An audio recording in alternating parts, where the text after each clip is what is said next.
Hi! Ako nga pala si JM, ang owner ng IDesmart. Tara, samahan niyo ako sa isang araw ng buhay grocery owner. Alas 6 pa lang, nagbubukas na kami ng tindahan. Unang-una kong ginagawa ang mag-terminal reading sa POS. Na-avail ko nga pala ito sa Suising.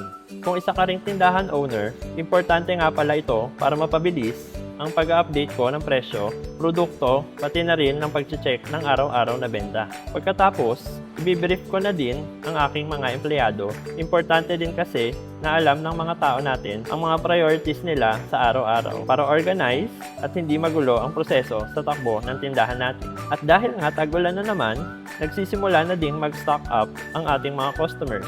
Kaya, as a store owner, I make sure na prepared at laging available ang mga items na hinahanap nila tulad ng noodles, kape, panlaba, at syempre, hindi mawawala sa listahan ang Fabcon. Fabcon kasi ang isa sa pinakamabili dito sa tindahan ko. Kaya kailangan na natin mag-stock up para kahit may bagyo, tuloy-tuloy lang ang ating benta. Ngayon nga pala ang schedule ko ng pagbili ng aming mga stocks. Isa nga pala sa dahilan kung bakit ako bumibili sa Suising dahil sa maalaga ang mga account officers nila.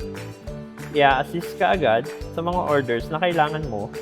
Nag-o-offer pa ng mga promos na talagang makakatulong para madagdagan ang aking kita. Tulad nitong 6 plus 1 promo items. Ayan na ang mga orders ko. Pag umorder ka naman sa kanila today, next day, deliver agad. Plus, meron pang 0.5% payment discount kapag gumamit ka ng debit card. Siyempre, as a millennial entrepreneur, kung saan may discount, doon tayo. Yan ang buhay store owner.